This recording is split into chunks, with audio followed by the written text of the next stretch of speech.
to January. Welcome, February. Finally. Thank you for joining us. I'm talking about February. And thank you for joining us, to you watching us out there. Welcome to the show. I'm Kayode Okikilu. I am Jeffrey. I was waiting for, you know how she does it now, so I was waiting for that inspirational moment.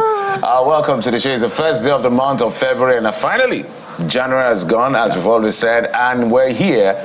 I don't know, is it 28 or 29 days now before the February will soon be over? But hey, we've already started counting down. Jeffrey Uzoma, thank you so much for being part of the program. Indeed, every day is evidence that life is progressive. So if you woke up this morning, it means that you're going to get through to the day. Good morning and welcome. I am Bukola Koka. So it's the very first day of 29 days in February. Yeah, it's the 29. It's the February that has 29 days. So let's get your day started, shall we? What is a breakfast show without food, guys? Absolutely. Exactly. So incomplete. Let's pay attention to what is right here in front of us. Just yesterday, the National Bureau of Statistics released a new indicator of sorts. It is called the cost of a healthy diet. And that's where we're starting from this morning. There you see, that's a breakdown of the cost of a healthy diet. Represents the cost per day of the least expensive combination of foods that meets the daily requirements for a healthy diet for an adult. So let us show you something right here in the studio. It's a breakdown of that release by the MBS, which is right there. But let's come to the studio now and show you something which is quite instructive of what that particular data says. Indeed, sir. Since I'm closest to it, I'll do the honors. Yeah. So how much does it cost? There you have it. So there you see, for the Southwest. Can our camera just speak it? Did they pick it? Absolutely. Oh, for the Southwest. Can you go back to it, guys? Just go back to it. So yes. That's the cost of a healthy let me see diet. if I can make this show better. Oh boy. And a healthy diet, Jeffrey Kayode, would make be it show better. A balanced diet. Yes. So let's be clear. For your rice, dodo. Dodo is plantain, by the way. Dodo, beans, egg, and then fruit, maybe dessert afterwards. It will cost 1,000 Naira. So the breakdown, and you're absolutely right. The breakdown is the cost varies across the country, across the 36 states of the Federation. The national average is 786 Naira per day for a balanced diet. But this is why we're showing you 1,000 Naira, because here in the Southwest, the average cost is 979 Naira, which is just about 1,000. So the MBS, according to that data released yesterday, says that for December, we don't have figures for January yet. We understand that food inflation and the rest will have, of course, increased that. But for December, it says that the average cost of a balanced meal for the day is just about 1,000 Naira for the Southwest region. Is that the same for you? Is it true for you guys? So I'm looking at the components now. Cost share per food group. Right. Starchy staples 21%, animal source foods 38%, nuts and seeds 6%, vegetables 14%, fruits. I like fruits, by the way. 12%, oils and fats 9%. So, Bukola, I wanted to say... Yes, so that would be for the entire day, right? The entire day. The entire day. And that's why I believe that this is for a Nigerian, an estimation, if you ask me. Because the reality is, if you were going to have the cost of breakfast for one day, you spend more than this, Kayode. And Kayode has, very good breakfast in the morning. What's going on here? Why are you targeting me? On some days, people like Jeffrey and Kayode are the ones making the cost of breakfast, lunch to go up. You should see their breakfast. When was the last time you came to my house to see what I actually do? I don't understand. A combination of humble. The very best. Very humble. When they have breakfast. They're humble. So it's actually more than 1,000 Naira. This is just a moderate estimation. Well, and go ahead. I think what the data says for the MBS is that, well, a lot of people obviously choose to spend on food items. They can choose to buy whatever they want to buy, but this is the least amount. Again, the jury is out there, because if you divide this least amount is based on least amount people spend, not least amount people are expected to spend. In fact, the least amount after doing the market survey. So essentially they picked all of the items, and there are a lot of questions about this. Does that mean I can take 1,000 naira to the market and purchase food? By the way, this is uncooked food. Yeah. Let's be clear. So it doesn't factor in what you spend for gas fruits, or whatever it is you're using to cook, and transportation and the rest. Absolutely. It doesn't factor so when all of those variables are combined, you know, to do the proper calculation, that's why I'm saying that it is definitely going to amount to more than 1,000 naira. I think the focus of the data and this research is just food, exclusively food. So all of the other dependent variables or all other variables are not factored in. They just say, okay, if you're taking, how do you call it now? Apple, cucumber, nuts, whatever combination you want to combine, whatever it is you want to combine. My worry is that saying the entire day, I don't know. Now, looking at the numbers, for each state, Ekiti is the most expensive. That's what shocked me the most. Ekiti is the most expensive for a healthy diet in Nigeria, according to this data. Ekiti, you have to spend about 1,052 naira. Wow. And the least expensive, according to this data, is Katsina, 594. Yeah, those are that's the graph. So you can see it there. So the most expensive place to find healthy diet is in Ekiti State. Followed by Osun, which stands at 1,017 naira. Surprisingly, Lagos, the commercial capital, is further down by about 2 steps, and it stands at 981 naira. I wouldn't be too surprised with Lagos. The reason is that Lagos is a hub. Right. So things are expected to be cheap in certain parts of Lagos. Of course, not Lekki, not Banana Island. I mean, just averagely, we have about 2 ports and 3 in the works. We have the international airport. There's a lot of commercial advantage when it comes to Lagos that should naturally bring prices down. So I'm not surprised for Lagos. Lagos should even be lesser at the end of the day. So 2 things stick out for me, guys. One, why aren't people moving to Katsina, Niger, Adamawa, Borno, where food is said to be cheaper? Secondly, if you have reasons to ask for a pay rise, if you're in Ekiti, Osun, Ondo, this is a good time. Hey, you have some evidence right there, so you don't have to explain tires. This is the time to go to, because there is evidence. This is the time if you're a civil servant working in the governor's office, say, Your Excellency, sir, good morning, sir. Have you seen Mr. Biodo Oyebanji, have you seen the result? We need a pay rise. Sir, and then we should check what the minimum wage really is. Yeah, the president is saying, okay, it's still 30,000 for across the country, that right? Means essentially it will take you for 30 days. Yeah, across board, but Jeffrey, remember that there are some states that are not paying 30,000 naira. Yeah, no, some pay and less. And then some states even pay above 30,000 naira, like Edo, which according to the NLC is paying 40,000 naira. So what sticks out for me, Kadi, to support what you have said, is the subnational economies. We overemphasize the work of the federal government, to make the economy thrive.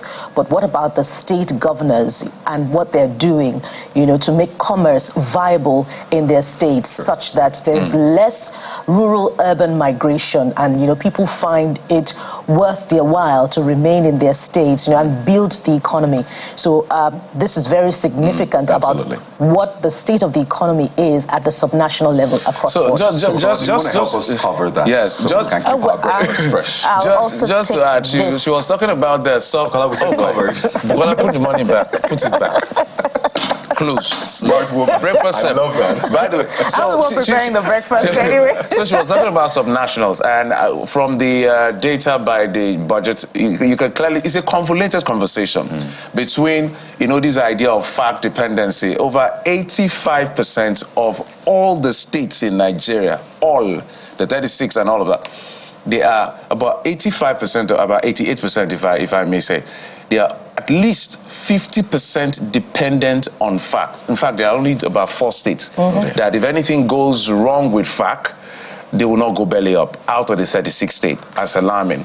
Some are saying it's not entirely their fault. Some are saying they are not creative enough. Some are saying restructure Nigeria so people can control their resources and pay royalties to the federal government. So it's a convoluted conversation. But this is an eye-opener. My concern is that Ekiti people, please reach out to His Excellency Biodo Oyebanji. It's not just Ekiti, Jeff. Ondo. Southwest states. Southwest states. Farming and the rest. But this is a huge conversation. We'll unpack all of that on the show today. But let's know what you think. Hashtag CTV Morning Brief. How much does it cost you to buy food on a daily basis? You can do the monthly. You can just divide what you spend monthly by 30 and let us know what it is. Let's see if the reality matches the data. But don't forget, this is data for December. It's a big show we have for you this morning, so let's just walk you through it. We begin the conversation on the show this morning with the record fall of our dearly beloved Naira. Yes, that Naira in your pocket, that Naira in that plate. It's seen very, very tough times. It's been described as a second devaluation in 7 months. And now the Naira trades officially at over 1,500 Naira to the dollar, much to the displeasure of Nigerians who had hoped for some sort of reprieve following the CBN's intervention. So the question is, why is our dear Naira falling? And can we catch it just in time? That is a big question today. That's a big question also for Mr. President and the CBN. From the Naira, we go to the market in Zamfara, to a jetty then in River State. Fire disasters to be on the prowl. And now a popular church in Lagos, Household of David, was burnt down just hours before its annual event. The pastor recounts how he painfully watched everything burn as firefighters arrived an hour later. But there seems to be a silver lining with the outpouring of support from Nigerians. Quite an incident, but that's not all we'll be talking about on the program today. But on a lighter note, we'll take a trip back in time. Before the streaming platforms and social media, Nigeria's film industry, that's Nollywood, was thriving in its own with blockbuster movies delivered to our homes through what we called video clubs back then. Today, we bring to life some of those actors and as well as movies that shaped the 80s, the millennials, the 90s, and even beyond. Than the 80s. Yeah, get ready for an immersive experience. So, the guy who has been curating history as far as the movie industry is concerned is going to join us and tell us how we got here and where we may be going pretty soon. And then we also have a veteran actor, producer. I mean, you love to see her on your screens. Well, it's a big one on the show this morning. But hey, we have what's trending for you, so please share your thoughts with us. Hashtag CTV Morning Brief. You know how we do it. And you can also do that on WhatsApp. So it's easier for you. Just go over to WhatsApp, put in the number which you find on your screen right there. Put it in, send us your message, videos, what have you. Let us know what you think about the conversation and, well, the events we'll be talking about on the show this morning. So let's get your voices heard, shall we? It's a full package we have for you on the show, but we'll start off with the top stories, the stories which will be shaping the conversation for the day. That's in a moment. So stay with us.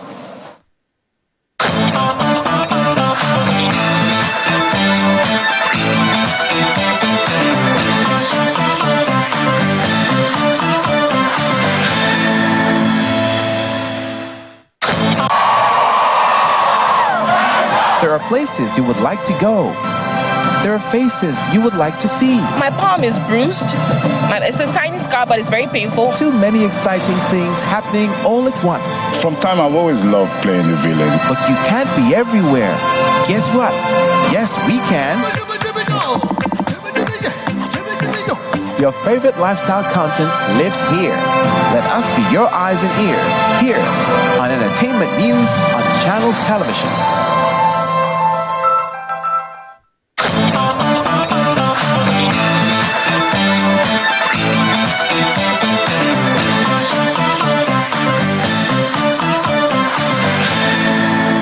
Let's bring you your top stories at this hour. We begin with the shocking revelation by the nation's anti-corruption agency, the EFCC, of how a religious sect in Nigeria has been laundering money for terrorists. But that's not all. The chairman of a commission, Mr. Ololukoyede, at an event on the fight against corruption shared. He also said that another religious body was found to be protecting a money launderer after some money suspected to have been laundered was traced to the organization's bank account. According to him, the religious organization quickly obtained a restraining order to prevent the EFCC from probing its leaders, but he says the commission will not give up on the investigation as it is appealing the order. Our experience in fighting corruption that have to do that involve religious leaders and even traditional rulers is nothing to write home about. As I'm standing before you, there's a matter we are handling. A pyramid scheme that involved over 30 billion Naira fleeced from Nigerians. Along the line, some people died, some victims collapsed and all of that. We were able to trace about over 7 billion to a particular religious body. And so what did I do? I said, look, write a letter to the leader of that religious sect. We did. And the next thing we saw was a restraining order. The money traced to that religious organization to their leaders. We got a restraining order stopping us from inviting them, stopping us from recovering the money. Meanwhile, people have died along the line. Money traced directly to your body. And that's what we are battling. Of course, we have appealed. And now this is the situation that is facing us. Religious leaders, religious bodies. When I was chief of staff, we investigated the issue of money laundering. Somewhere in this country, there's a particular religion, a sect, that laundered money for terrorists. Laundered money for terrorists. Religious faith. And these are the problems that we are battling with.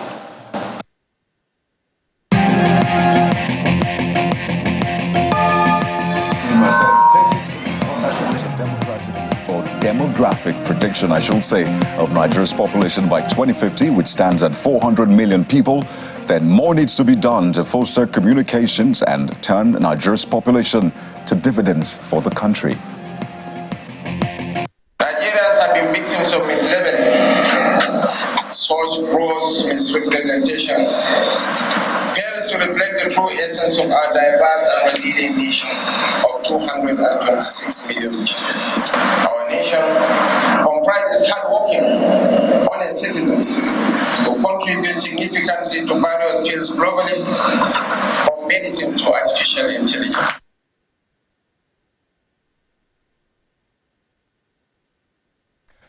And it appears there is no going back on the relocation of the headquarters of the Federal Airport Authority of Nigeria, FAN, from Abuja to Lagos. And that's in spite of the recent spate of criticism of the Minister of Aviation and Aerospace Development, Mr. Festus Keyamo, says matter-of-factly, the movement makes economic sense as it will yearly save the nation $500 million, which it says is wasted on air tickets by officials of the authority who have to commute from Lagos to Abuja and back.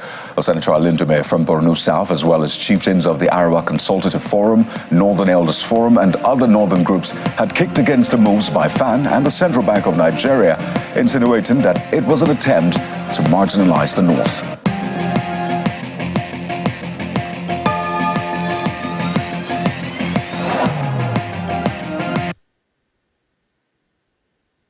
They came to Abuja. They had nowhere to stay. All of these officers, the principal officers, no offices for them. And up till now, none. The situation persists. I have seven agencies I supervise. NIMET has a beautiful permanent office here. NCA, they have a beautiful permanent office here in Abuja. So all of this we're talking about is not that the whole of aviation is one of those seven that's moving back to Lagos, the decision makers. Now, when they came here, they had nowhere to stay, no office. So they milled around for some time, and they all went back to Lagos anyway. The new management approached me. It's not like I woke up one morning and decided this is the decision that I must take. They came to me with facts and said, look, Minister Oga, this is our problem. I said, what's your problem? They said, one, that some of the directors are here, but the support staff, the departments under those directors have no place to stay. They are in Lagos on a daily basis because this is fund that is customer, like customer service every day. They need to meet, they need to take decisions and all of that. These departments in Lagos, for the ones that are here, the directors that are here, you see them flying every day with files to and from Abuja to get one simple signature, to get one document approved for one small meeting or the other. And it is compounded by the fact that the fund is not yet digitalized. That is what I met on the ground. It's not digitalized where they can exchange digital documents. They cannot. So they fly every day back and forth to Abuja, to Lagos and Abuja. In 1 year, they showed me the books. This. Well, the minister speaking on our political program, Politics Today, where he also added that there is a criminal investigation ongoing into the Nigeria air deal. Well, let's move on now. In what could be described as judicial confusion, Justice Emeka Nwite of the Federal High Court, Abuja, has issued a warrant of arrest for Edison Ehie as a chief of staff to River State Governor Siminalayi Fubara over his alleged involvement in the burning of a State House of Assembly. On the flip side, however, the Port Harcourt Division of the River State High Court granted an ex parte order restraining the Nigeria police and other security agencies from arresting, detaining, and/or harassing him. Ehie, who resigned from the House after leading a group of 4 lawmakers, was ordered to be arrested along with 5 other persons based in Port Harcourt for allegedly participating in some criminal activities. While we wait to see how that turns out, bizarre scenes in the oil-producing community of Obiti in Ohaji-Egbema local government area of Imo State. This follows a gun duel between rival oil thieves who were loading a crude oil tanker, which resulted in an explosion that killed at least 5 of them. Confirming the incident to Channels Television, the spokesman of the Imo State Police Command, Henry Okoye, says the unfortunate incident at the illegal refinery site in Obiti Rubber Estate, popularly known for nefarious activities of oil vandals, destroyed several properties and farmlands. Well, there's more. The Nigerian Army has busted another illegal refinery in Oyigbo local government area of River State, recovering over 5 million liters of stolen crude oil. Well, this exercise was led by the General Officer Commanding 6th Division, Major General Jamal Abdul-Salam, in continuation of the raid on illegal refineries to ensure zero operation, as declared by the Chief of Army Staff. Leading a team of officers and men of the Nigerian Army into vast hectares of rainforest, he said the raid was carried out after a tip-off. This is in continuation of our operations to destroy all illegal refineries, illegal connections in our area of responsibility. And based on credible intelligence, early in the morning today, 31st January 2024, our troops raided this very location. And I thought the last raid we carried out in Odogwa was, we will not see anything more than that. Unfortunately, we are seeing very, very sad activity, illegal activity taking place in this area also. We have discovered over 15 boilers and about how many? About 9 reservoirs. Now, the CBN, the Central Bank of Nigeria, is in the eye of a storm for obvious reasons. And while it may have made some interventions and released new guidelines for the FX market, the Senate's Committee on Banking, Insurance and Other Financial Institutions has summoned the governor of the Apex Bank, Mr. Olayemi Doso, to appear before it next week. With the official window reporting the Naira falling to an all-time low of 1,520 Naira to $1 Wednesday, the Senate is seeking answers and solutions from the CBN to stabilize the currency and restore confidence in the nation's economy. And it's interesting times in the financial services sector as FBN Holdings PLC yesterday appointed business mogul Mr. Femi Otedola as a new chairman of its board of directors, after a long power contest, by the way, for control of the oldest bank. Well, this leadership change follows a recent board meeting where Mr. Otedola succeeds the outgoing chairman of the board, Alhaji Ahmed Abdullahi. Let's talk sports now. Well, the Africa Cup of Nations, AFCON, is observing a break before the quarter-final matches resume tomorrow. There's club football action, by the way, going on across the world. In the English Premier League, Conor Bradley produced a memorable display by scoring his very first Liverpool goal and grabbing 2 assists as the Reds beat Chelsea to maintain their grip on first place in the Premier League. Jurgen Klopp's side went into this round of fixtures 5 points clear at the top, and with Arsenal and Manchester City winning their games against Nottingham Forest and Burnley respectively, the Anfield club needed to go or do likewise against the Blues. Now, while this may be another win for the Reds, it's also another match closer to the exit of Jurgen Klopp at the end of the season. Yeah, I guess there needs to be a reminder. On a final note on the foreign scene, Meta CEO Mark Zuckerberg has apologized to families who say that their children have been harmed by social media. And this happened during a fiery hearing in the US Senate. Mr. Zuckerberg, who runs Instagram and Facebook, turned to them and said, no one should go through what they went through. He and the bosses of TikTok, Snap, X and Discord were questioned for almost 4 hours by senators from both parties in the US who wanted to know what they are doing to protect children online. Well, those are the top stories on the brief this morning. Yes, lots of stories shaping the conversation, but you are saying a lot of things as well on the social media space, and that's where we turn our attention to right now with Jeffrey. With both of us, by the way. I know. Number of stories. I imagine sports will stand out for you. Jurgen Klopp leaving at the end of the season. So while this may be something to celebrate, it's another day closer to Jurgen Klopp winning. I actually saw the video of when he made the announcement. So his first match after he made the announcement was quite emotional. They were literally singing because they love Jurgen Klopp, you know. Absolutely. He's a veteran.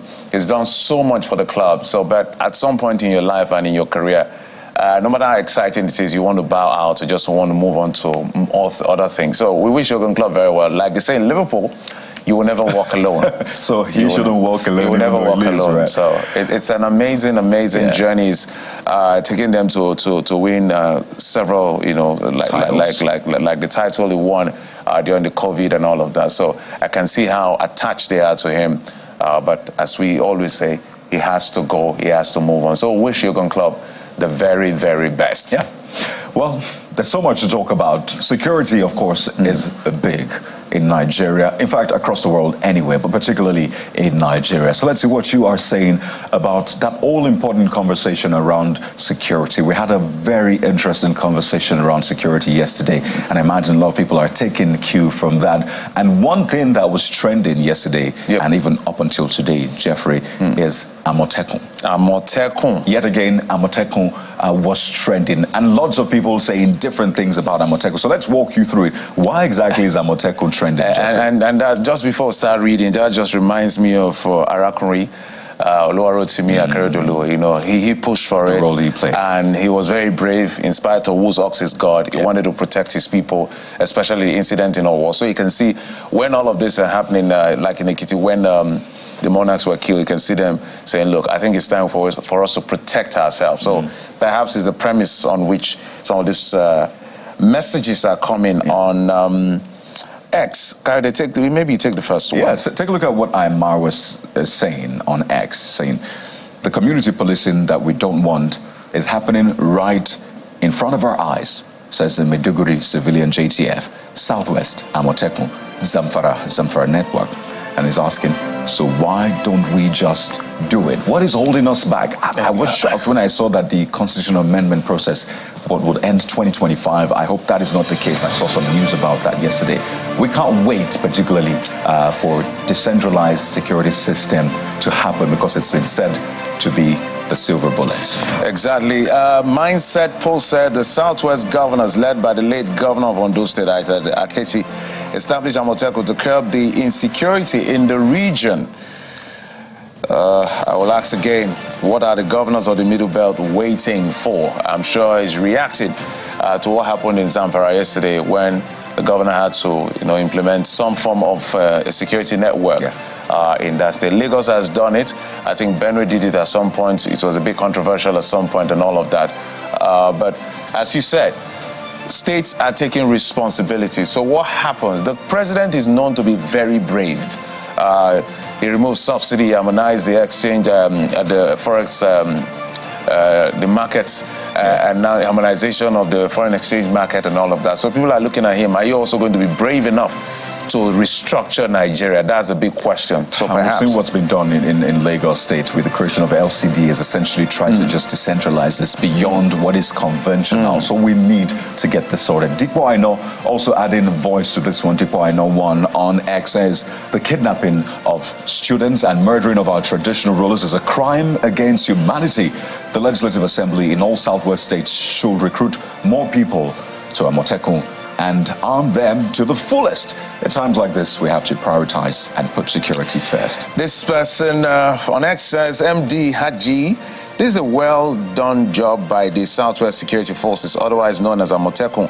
However, the police, that's Nigerian police, should take charge from here for proper investigation. As we all know, we cannot identify a criminal by his mode of dressing. And that's, I imagine, referring to a video trending of some men who were accosted and they were suspected of being responsible for killing in that area. Uncle Deji on X also says the unfortunate incident in Ekiti State is a wake-up call to all security agencies in Southwest States, and you need to dismantle the bandits' informants and logistics networks. Also, the Southwest governors must collectively empower the local security Amotekun, plus robust welfare. Very important. He says, act now. Very important. Kolade adds his voice. Like I said, any government that is ready to empower community policing, example, the Amotekun, and put an end to open grazing, will solve the majority of our security or insecurity challenge. That's coming from Kolade. And, you know, the comments go on and on. And you mentioned Zamfara. Zamfara also made big news yesterday. Still a major part of the conversation this morning. Of course, the launching of the Zamfara State Community Protection Guard has gotten a lot of people talking, which you may have seen there across board. So there's also that. So we hope that those in authority, and when I say those in authority, I'm not just saying the president, I'm talking about legislators across board, from the federal to the state, are taking all of this on board, okay? This is not, it should just be the usual rhetoric. We talk and we move on. Things need to change. Of course, the Minister of Aviation also trended. Festus Keyamo was speaking about the relocation of FAN and investigation. But another thing which made the news, Jeffrey, yesterday was that fire in Lagos. I saw the picture and I just put yourself in the position of the church members and even the pastor himself. Just watch everything you built in terms of infrastructure go down before your eyes. I don't know. So our hearts and our thoughts with the household of David. And this person is saying, I congratulate household of David on the past test of faith. Right. What a joy. That's Okweoluwa Damilola. What a joy to see the cause of Jesus still floating despite the barrage of attacks. The devil will recall this and wail because of the evident manifestation of the wisdom and power of God through this incident. And said glory. It's just to stay positive. Absolutely. And you know, the pastor of a church, Pastor Shola Oshumakide, actually put out a video yesterday. It was quite emotional, and some things that jumped out from that video first was response time of the fire service. And if you know Lagos well, the Ikeja area of Lagos and where the church is located, you know there's a major fire service just behind not too far away. City Mall. And yes. The church location is about, what, 20 minutes or thereabouts, except what, there was traffic. What exactly was responsible? How did the firefighters get there an hour after the call was made? That's what the that's a big question. That's a big because question to ask. If there's a fire incident in Lagos, for instance, especially in Ikeja, those areas, I think response time should be better, because you have the RRS somewhere around there, then you have the fire service not too far away, you have the government house. So some level of response time should be better around the Ikeja area, because that's the capital of the state of Lagos. Very important points to make there. So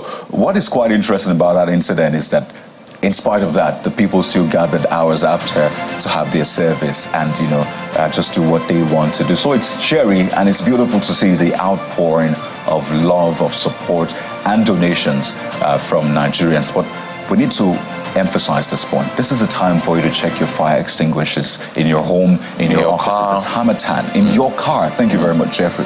things we take for granted, it's important to do those checks. It's Harmattan in your kitchen, right? Yeah. The usual suspect is usually the kitchen. So let's pay attention to safety precautions. Okay, it's Harmattan. There's been fire in Zamfara Market, in that Rivers Jetty by the water. Yeah, I know that place pretty well. I know it pretty well. I was born and bred in the city, so I know the area pretty well. It's been happening intermittently. So, and I hope that they'll put a stop to this as much as possible. But we as citizens, we need to take responsibility, which is what you're saying. We need to be cautious. Yeah. Whenever you want to go to bed, besides locking your door, please check your gas that is off. No, it's true. Check your gas that is off, because sometimes you may just turn it on, or the kids may go around. You don't know this kid. So you just have to be careful and make sure you update everything that has to do with your extinguishers, whether in your house, in your car, and all of that, because sometimes you can't stop these things from happening. But response time can actually save a life and save property. Big points you made there. We'll go to break now. When we return, we start with our first conversation of the day. Remember what it costs to get balanced diet. Remember what the Naira is in your pocket right now. How do we move forward? What do we need to do? That's the next conversation. So stay with us.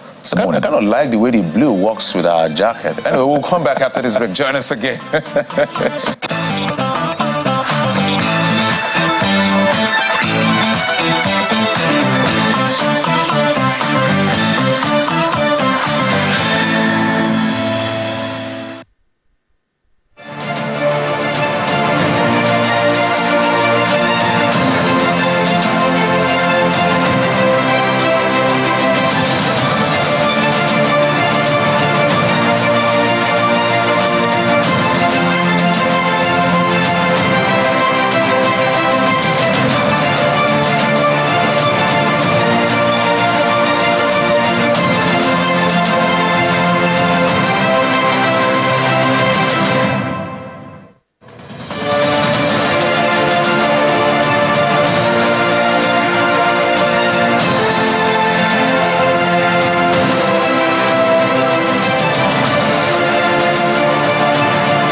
So that's what you've been saying about the situation of our dearly beloved Naira. Yeah, I say that because, I mean, that's the currency. That's our legal tender.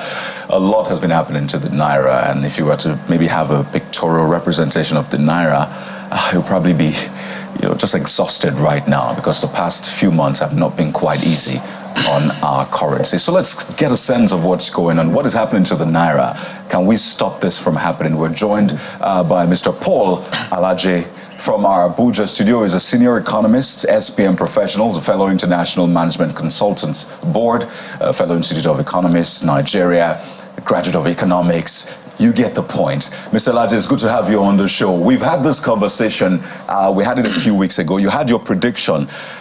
Sadly, it has come to pass even earlier than predicted. So some will say maybe this is a self-fulfilling prophecy. So we can talk about how the Naira is falling. We can talk all day about that. But let me flip this. and ask you straight up, how can we stop the Naira from falling below the ground at this rate?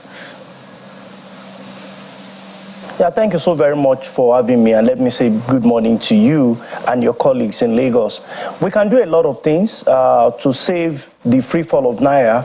When I made prediction on the 13th August 2023, when I was having conversation with your colleague Shewon Kimbaloyi on his show, I said by March it's possible, chances are high that Naira will get to 1,500.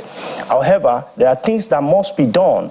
If we don't do those things, it will be impossible to stop the free fall of Naira.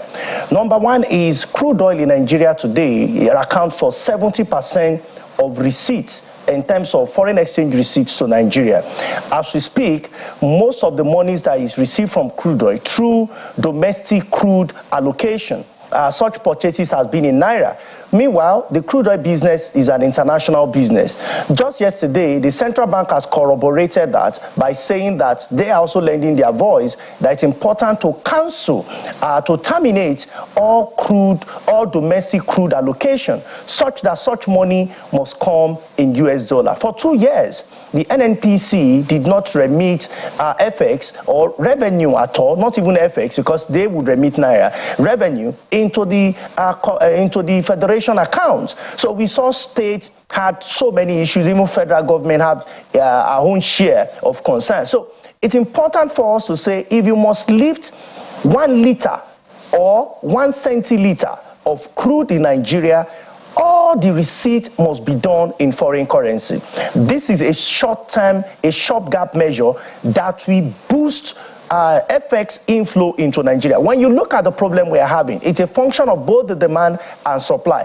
Demand continues to expand. What is happening to supply? When you look at population growth rate, our consumption pattern as published by the Bureau of Statistics, the real challenge we have is that supply side of inflow of FX in Nigeria is emaciated. So our solution should be targeted towards supply, among other things. So this is a stopgap measure. Another stopgap measure that we need to put in place this moment today will be administrative in nature.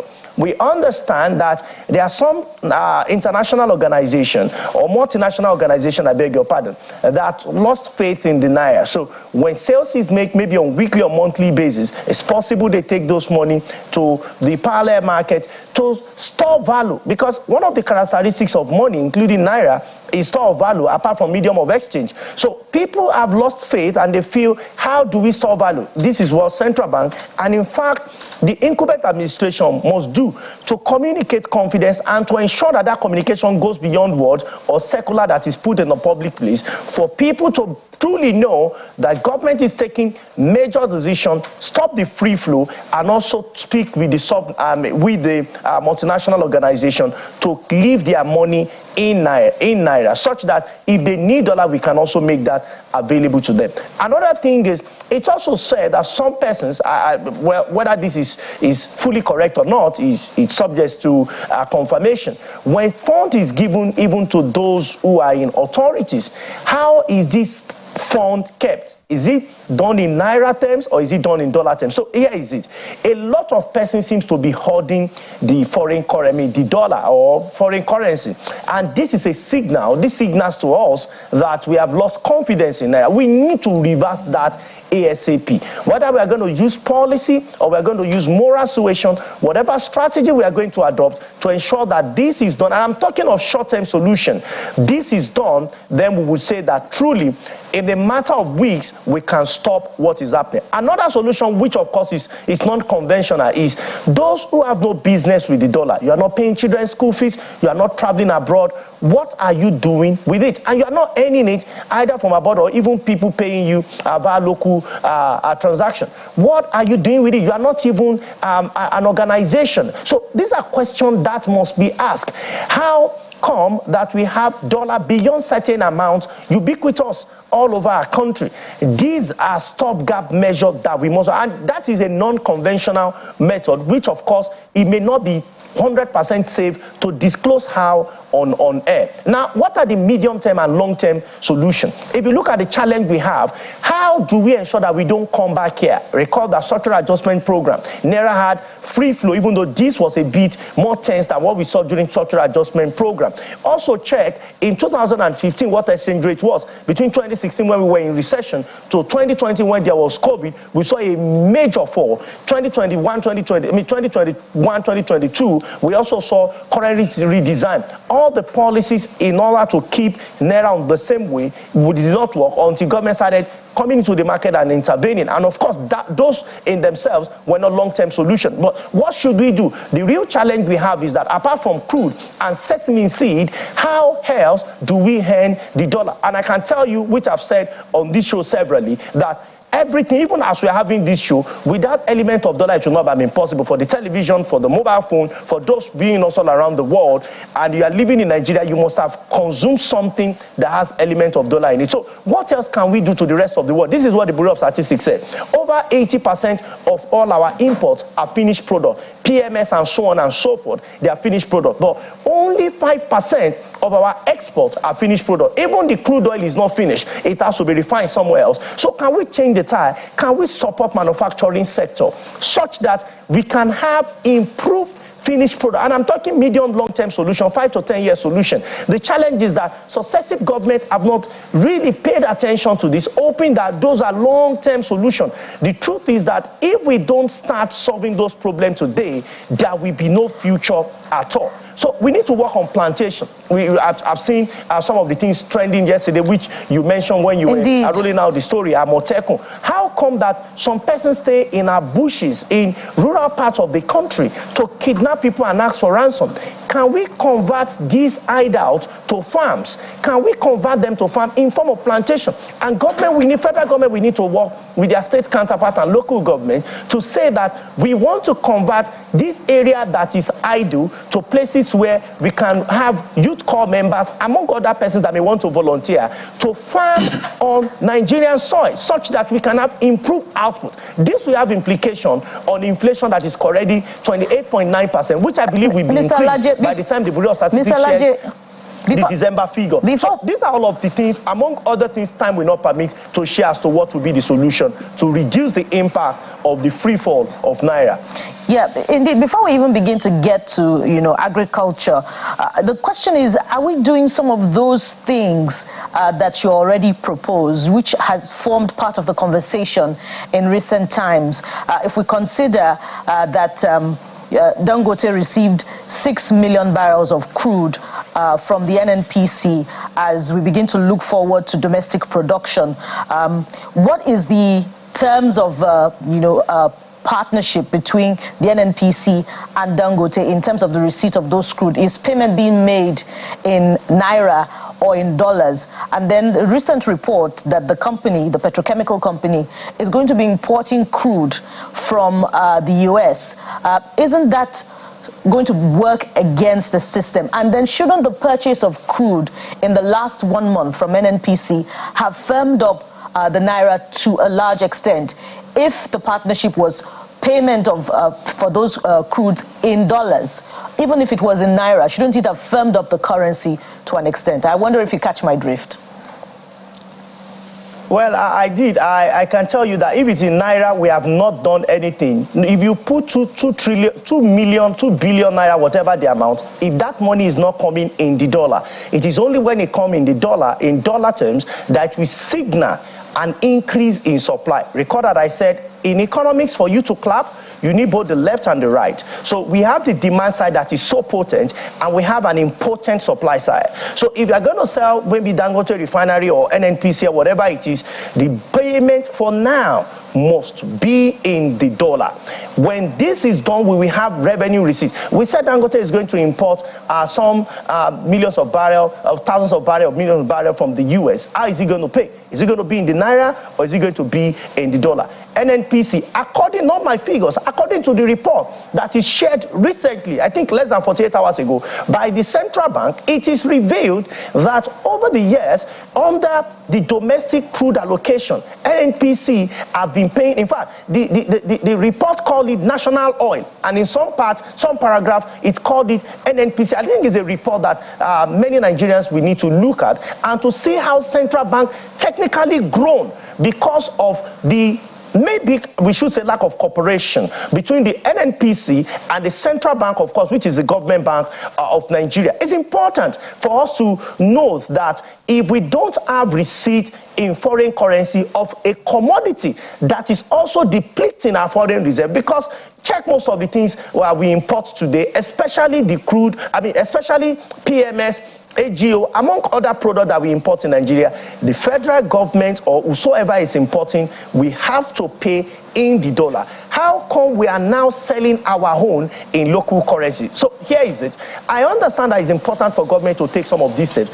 Whether we have been taking these steps effectively is what I cannot tell you. But I tell you that if we have truly been taking effective steps from some of these policies to build the case, we will not be in this dire situation. It was mentioned in August, repeated in September, November, and of course in December. Unfortunately, rather than us moving towards the expected destination in terms of economic prosperity and saving the value of Naira, we are not there. So I doubt very much. Maybe now the president and the Central Bank of Nigeria, we now made it very compulsory that any liter of crude that is lifted from Nigeria, what must be paid must be the global currency, in this case the dollar. Among other things that Nigeria export, even when we are selling exportable products, what should come in as inflow should be hard currency, and such money should be registered first. It should first indicate with the central bank, and if we have seen what NAFEX have done, such currency may therefore be released in Naira terms. That is when we can beef up our reserve. If there is anything that is obvious, we are faced with severe crunch of supply side of foreign currency into our country, and if we don't, unfortunately, the situation may get worse than it already is now. All right, Mr. Alaje, you made some very strong points. So I'm wondering, as the policymakers are listening, do you think that they are majoring on the minor, which is why we're not seeing the kind of results we should be seeing? So that's my first question. The follow-up to that will be, given the fact that Dangote is now heading to get WTI instead of the Brent crude in terms of maybe price differential of 77.82, is this not a threat to our ambitious energy security that the GC of the NNPCL had talked about? Well, I must say that I wouldn't want to comment whether they are majoring on the minor or they are not doing what they are supposed to do. I think my concern as economist will be that these are the right things to be done, and I would want authority, I would want to provide useful information and advice to authority to do the right thing, not just because of those in authority, but essentially because of Nigeria and the implication on us. Now, talking about Dangote Refinery, which your colleague asked me earlier, I must tell you that if we truly want to take Nigeria sporadically, quickly, out of the current economic quagmire that we find ourselves, it's important for us to provide security along our reserves and crude, especially, that is being stolen in the Niger Delta region. Just yesterday, the military, discovered another illegal refinery within the Niger Delta region. So if we said that we are not able to meet up with our quota, and we have sufficient crude in Nigeria, how long will it take us to actually secure what we have? For me, I don't think it makes enough sense for us to allow Dangote, and I'm not saying we must force, by the way, for us to watch until the point that it's no longer possible for Dangote, or it's no longer making economic sense for Dangote to leave the shores of Nigeria to import. How much do we think the oil, the output will be sold, namely PMS, the gas, and everything that is coming as output to Dangote? It's not going to be cheaper because there is no difference. The difference now is that the place of refining has changed. We have crude, we have refinery. Let me ask, how many countries with refinery owned by either government or private sector in countries that is also blessed with crude we have to import? and what is the frequency of such import. We need to get serious as economy with how our economy is run and how the quality of life of our people is considered in Nigeria. So I would want a situation where government can look further within the oil and gas sector, and how come that we don't have water supply? Well, there are important information. One, I understand that we have pledged part of our output to some persons that might have helped us to get some financial funding before now. I understand that bit. But what we seems not to be able to solve is our total output per day. We're supposed to be doing between 1,800 to 2,300 output in terms of crude output per day. How come we are not able to meet this target? And we seem to be comfortable. We need to provide more security around the area such that and I imagine you meant of what millions. we are selling to the rest of the world can also be made available to Dangote refinery and boost what we have this moment today. Yeah, I'm sure you meant millions of barrels per day, because if we're doing thousands, then that's millions of barrels. I beg your pardon. Yeah, millions of course, of barrels I know. per day. Putting all of those figures, 1.8 million. Putting all of those figures together can be tricky, so we absolutely understand. But you made some very interesting points that, and I think it's been said even by the CBN regarding some regulations released that it appears, some people are hoarding the dollar. In fact, just yesterday gave out another regulation to banks that this is how you should go about it, push this out and the rest. So that tallies essentially with that conversation around why exactly are you hoarding the dollar? Obviously, you've lost confidence in the Naira, and what you don't believe in, I think it's futile. People don't believe in it and they expect the Naira to rise. I mean, that cannot happen. So I want to ask you, and this might be a tricky one, are you saying we should beg all of those people who are hoarding the dollars to please bring out the dollars and change it, at least for the good of our nation? Is that what you are saying, or you think there should be some sort of force in that area? That's on the one hand. Secondly, I'd like you to speak to, it's a double-edged question, the debate about who exactly is responsible for this. Some say it is the politicians, the big men, all of those people who spend dollars. Some other people have said it says you Nigerians are your appetite for foreign wigs, foreign things, shoes, clothing, and the rest. So there's been that debate as well. Who exactly is responsible? So double-edged question, Mr. Laje. I don't want to be in your position right now. Okay, thank you. Thank you once again. Well, whether we're going to beg or not, I don't think we should run a begging economy. I think what we should do is to come up with policy that makes it difficult for people that have no business with USD to hold it either in their hands or in their pocket or in their bank account. And these things are possible. The truth is that this is not even the first time we will do this. For those who have been around for a longer period of time, between 1995 to 1998, similar policy was done. There was an honest meeting that was held with the BDC as of then as to why government would take an important decision, because Nigeria was seeing something close to this, even though the exchange rate was not this wide between the Naira and the dollar. So I think that it's important we go back to literature, which of course have also been documented by people in academia, as to how to stop this ongoing devaluation of Naira. But because this is a national television, a reputable one for that matter, we cannot share 100% of strategy on air. But I can tell you that we can bring down the value, the ongoing devaluation of Naira. We can deliberately induce strength in Naira, but this will be in the short term, because there is nothing that will replace production, manufacturing, and plantation on Nigeria. So nothing will replace that in the medium and the long term. But to have a stopgap or to have a quick an approach that can quickly do this, I think government will need to come up with those policies. And when you talk about whether it is big men or Nigerians that have appetite for imported things, the question is to speak on the part of Nigeria. What is the alternative that we have? I love Nigeria and I want to buy Nigeria-made television. The question is, where is the TV? I want to buy Nigeria-made television. Who is making it? Where is energy to support it? Where is technology to support this to be made? But when you talk about big men, I will talk officially, administratively, and perhaps unofficially.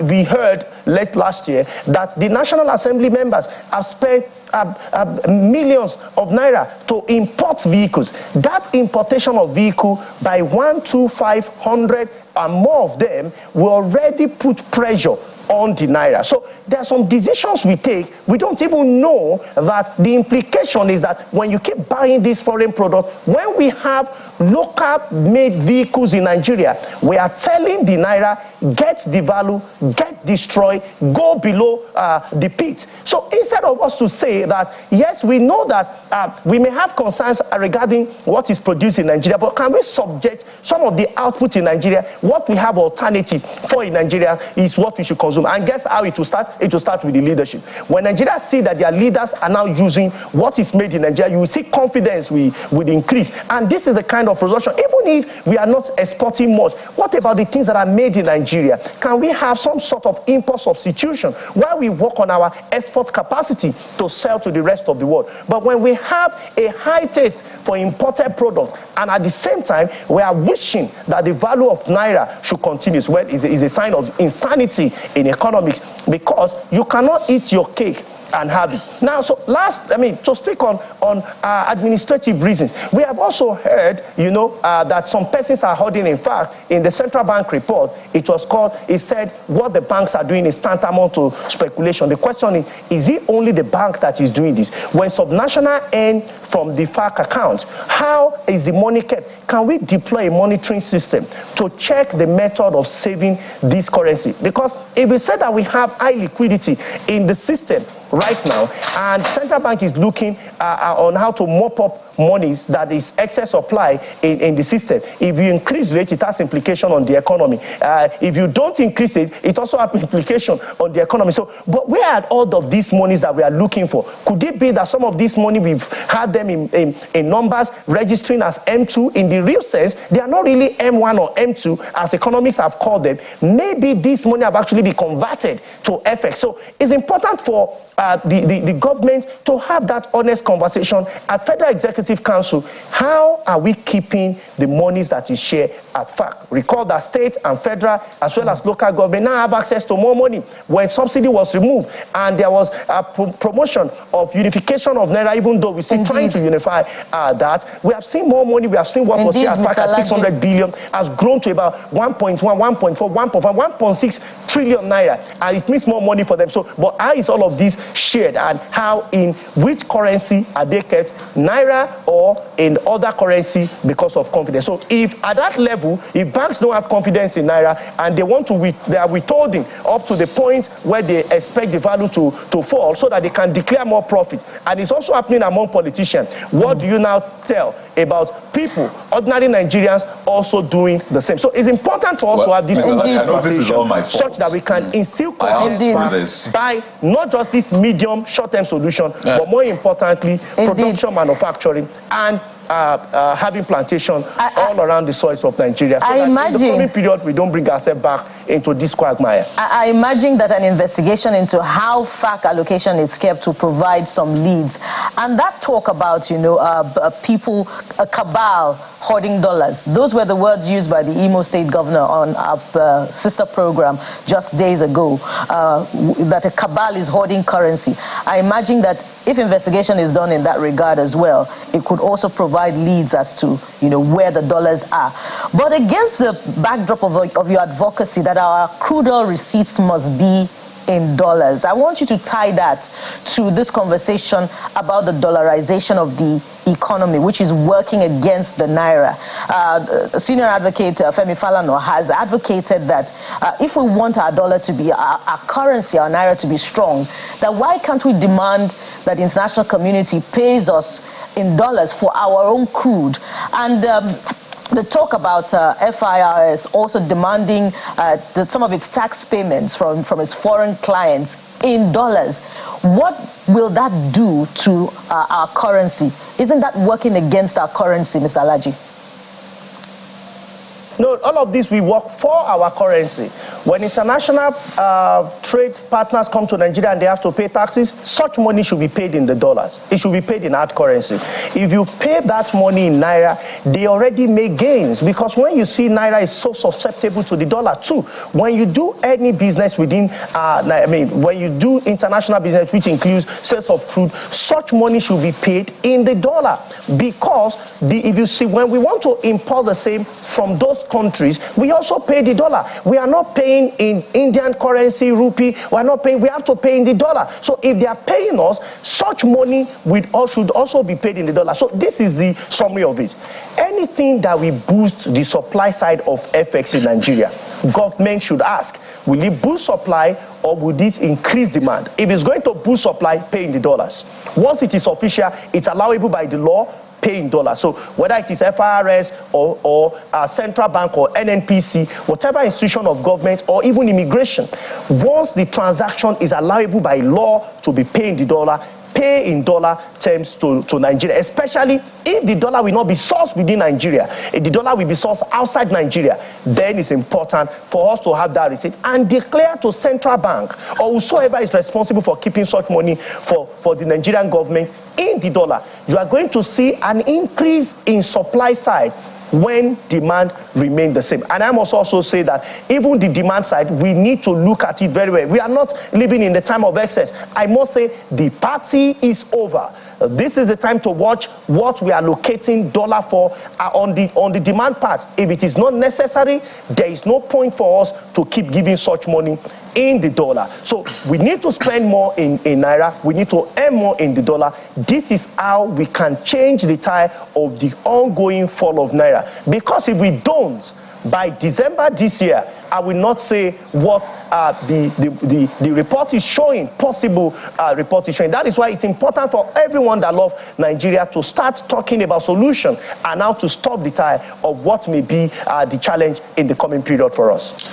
So there's a lot you said to unpack at the end of the day. So I wanted to ask, but you've answered in one way or the other, whether this measure of trying to this dollar accretion as much as possible is just to make sure we get out of this quagmire economically, or is standard for us to maintain a very stable economy. But let's push it further to the issue of inflation. And the numbers keep rising. We haven't seen for January. We're going to see that in this month, 28% or so. And you talk about the excess liquidity. Now, FAC is declaring sharing a lot of money.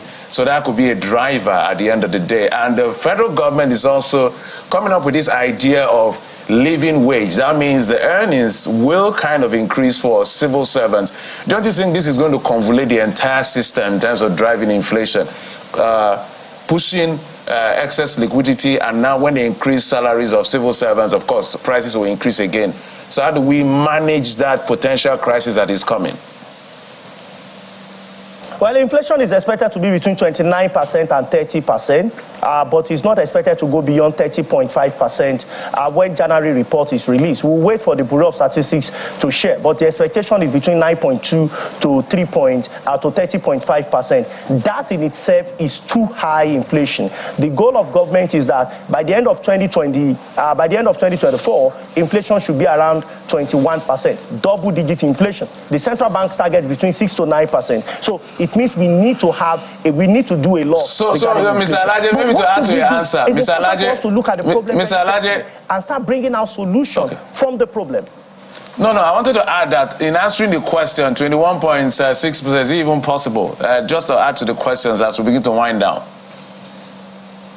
Okay, so I will get to it. So, but let's look at the solution. The real driver of inflation is food inflation, and the solution to this is how do we boost food supply? And I've mentioned to you, that's the essence why we said that we need to take deliberate decision regarding improving our commitment in agriculture, beyond just allowing people to go, beyond the model we run under Anchor Borrowers program. We need to have plantation such that we can have abundant supply of food that can reduce the tide of food scarcity. If you check what FAO is talking about for West African and indeed the rest of Africa regarding food scarcity that is likely to happen this year, you know that taking this step is perhaps getting late. It's important for us to this moment today start doing something about food inflation. But the two bottlenecks with inflation, with food scarcity, with food inflation, is insecurity on our farms. So what are we doing? Can we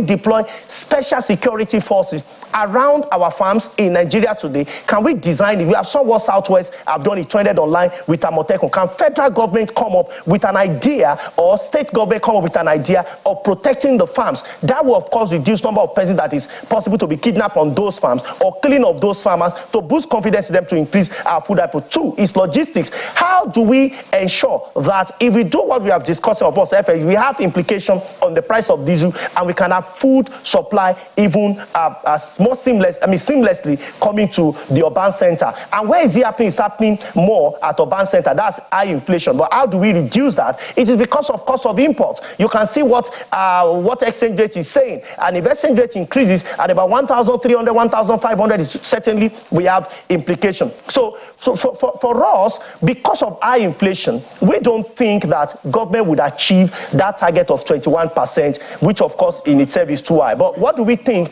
By around May to June 2020, between April to June 2024, it is expected that inflation will get to a point of deflection and we can have a return. Okay. But we don't see inflation go below 24-25%. We look forward to that. 2024. In the near future, by 2025, 2026, inflation may get to what government is expecting, but to come now, it seems to be right now very impossible. Okay, Mr. Laje, we have to go. Even if inflation is 21%, it's important to clear this. You are not going to see price reduction. Price would increase, but at a slower rate. So obviously, you're saying that this 1,000 naira for daily cost of healthy food, I'm sure you've seen that by the MBS. It's not going down anytime soon, because it said that the Southwest average is just about 1,000. But we have a minute to go, Mr. Laje. People are asking on WhatsApp. They're saying the use of dollar in the country, people holding dollar and the rest, should it be legislated against? There should be stricter measures. And it ties back to the question I asked you. So you see, people are interested in these measures. So just to add to it, people are actually selling things in dollar in Nigeria. Right. Paying school fees in dollars in Nigeria. Which, by the way, should be legal. So I'm just adding that to your question. Well, I must tell you that it's important for us to legislate against it. But even if we do, what are the measures for making this a reality? There is incentive for people to collect dollar.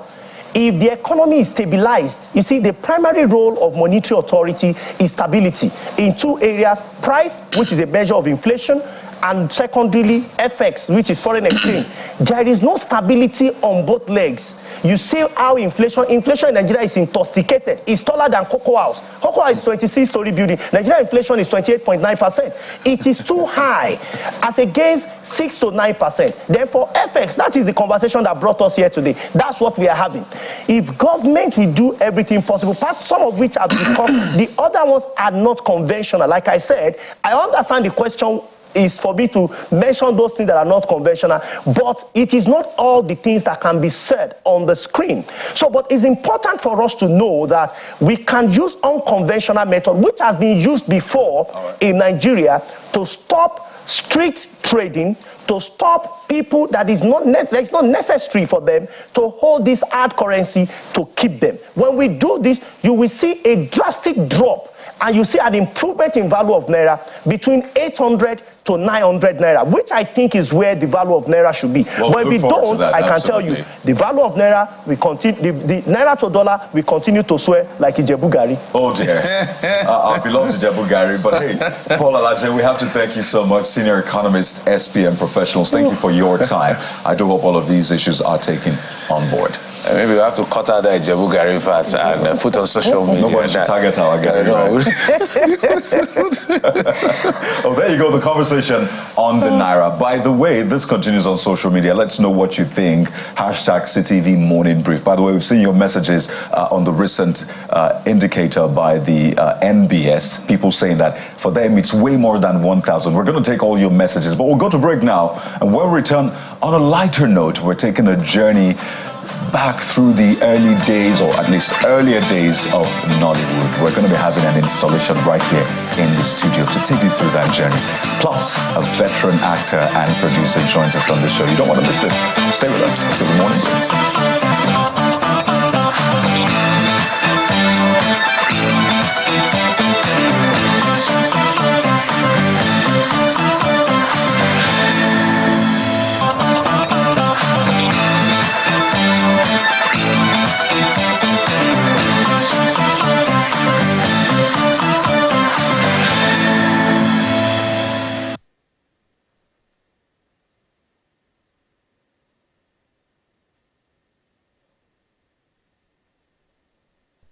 Once upon a time, before all of those streaming platforms and social media, we had to watch our movies one way, and it was by going to the video club. Gen Zs, or wait, is it Gen X now, or whatever? You might not be able to relate with this. I'm not attacking anybody, don't come for me. But these days, things have changed. But it's important not to lose sight of where we're coming from, because after all, that is who we are. That is our journey. And this morning, we're taking a trip back in time. So call this Throwback Thursday, what have you. We're having a very interesting conversation on the show this morning, one that we have looked forward to. But let me introduce our guests, and then we'll show you what we have for you. We're joined on the show this morning by the very legendary Joke Silva. I think this is the point where we clap. Clap for you. Ladies and gentlemen, Joke Silva joins us, veteran actor, producer, educator, and co-CEO of the Glover Memorial Hall. Auntie Joke, by the way, I've earned that. Good morning. Good morning. Welcome to the Morning Brief, ma'am. Good morning. Thank you for having me. Wow. And we also have right beside her, Taiwo Adeyemi, who is a film history curator, a creative entrepreneur, and talent agent. Taiwo, good morning. Welcome to the Morning Brief. It's a pleasure to be here. Absolutely. So this is like a crossover across generations. I absolutely love this. And this is why we're having this conversation. Just right behind them, there is an installation of the video club. So Gen Zs, you need to pay attention. This was the hustle then. If you wanted to see a movie. Kari, what are you feeling like? Can you remember that video player, Kari? What? Do you remember the first neck at the Pretty Serpent? I knew you were going to do this. So yes, I remember. I did my research, so I remember. So, I mean, this is phenomenal. Taiwo, you have curated all of this work. But let me begin with you, Ma. You've had to attend this. You're also on the board. So you've had to attend these exhibitions, I think at least 2 now in recent times. Fantastic work Taiwo is doing. But when you see all of these materials, this VHS, some of them, I think there are VCDs there as well, which, by the way, people don't use anymore. How do you feel? What goes through your mind? Because it's a lot of history packed in there. Very proud of the work that Taiwo has done, and very proud of the fact that he realized how important it is to be able to tell our journey in film. A lot of people don't realize that when we say we're the second largest film industry in the world, even if it's in terms of output, it comes with a lot of history. It comes with a lot of, the journey has been arduous, has been hard, but it has been interesting, and we have brought a lot to the table as a people who have gone into this industry, and the world has acclaimed us for what it is that we have brought to the table. So when you see a history like this, that we have journeyed from celluloid through to television, back to celluloid, back to television, into home video, and then into streaming, hey. Wow. It's fantastic. Phenomenal. At some point, you'll find us at the video club on the show. We'll go there and maybe borrow some videos. We'll 10 Naira. It used to be, I think, 130 Naira. Yeah, like if you don't return it after 3 days, you have to pay a fine. Yes, exactly. It's just like it's not renting, actually. Absolutely. Yes, renting 24 hours. But Taiwo, tell us, I mean, a lot of us had some of these things then.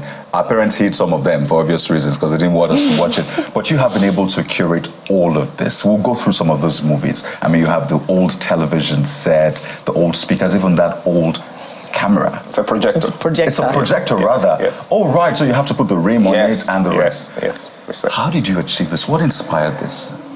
My grandmother, essentially, my grandmother was a very big film collector. So growing up, I grew up in a Deeper Life church, so we weren't allowed to watch TV. So my grandmother was Baptist, so I would go to her house and then watch TV.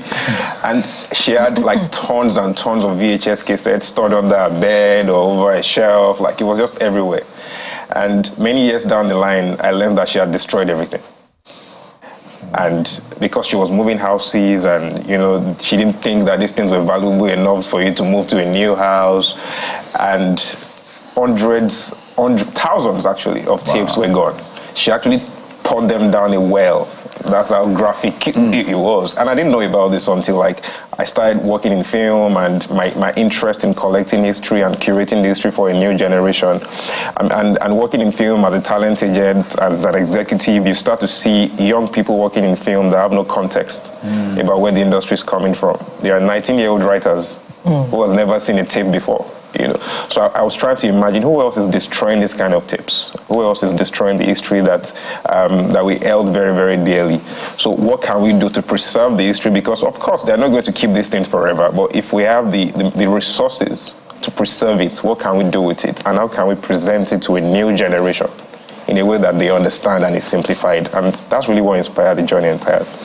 Okay, Mom Joker, allow me to. I'm going to be calling many things, so forgive me. No problem at all. So you're also going to respond to the questions. I want to call this walking around the first, because sometimes you see people say, "Oh, I was the first to do this. I was the first to do that." So when was the first movie shot in Nigeria? Who were the first actors? So especially for the Gen Zs who may think that Nigerian movies started with Nollywood maybe in 1990s. No, we go way back. So if you could walk us through the journeys of the first, where was it shot? Who were part of that production? Which were the production houses? Where was it shown? Yeah, where was it shown? I think the answer that I will give is where it was shown.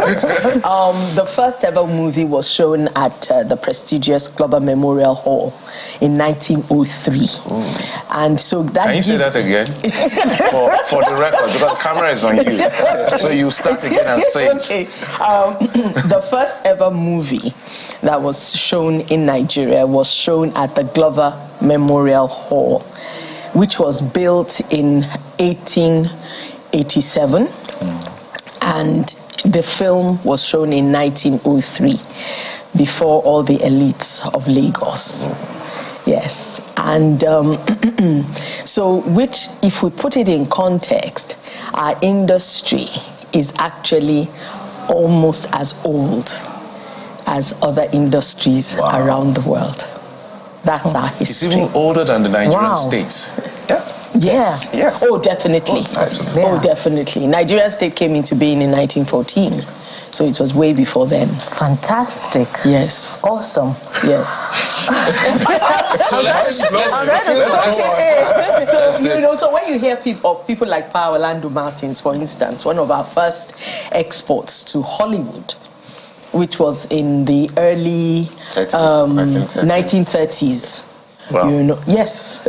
So all of this. Where were you? And Nigerian. Orlando Martins was in Nigeria. Black African in Lagos. At that time. At that time, in the 1930s, was working in Hollywood. Wow. This same Hollywood that a lot of people want to go to. Now. We're right there in 1930s. Yes. Well, I don't have anything to ask next. Just continue first. All right. I know. Taiwo has a lot of. She's very correct. 1903 was when film was first seen in Nigeria. Even before then, Glover was a theater where people came to see. But film as a tool of expression and as a tool of education was already present even earlier. There was an equipment called the kinetoscope. It was invented by Thomas Edison, and it was a one person at a time peep in the hole to see motion picture.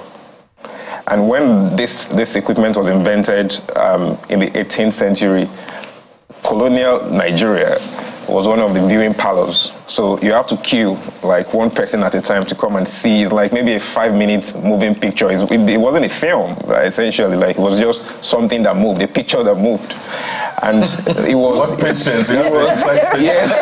But it was exciting for people of that time. Yes. You know, sorry for it's a conversation, so let's just chat. I'm just thinking that if this was today, Funke Akindele will wait for a long time to reach 1 billion. Just go ahead, please. So, like, they had to do that, and then I think it was Abad Macaulay that invited these people to Glover Memorial Hall to come and actually premiere a film, you know, in 1903. And after that, obviously, the presence was very British, and all the films that we were seeing were very, like, Western.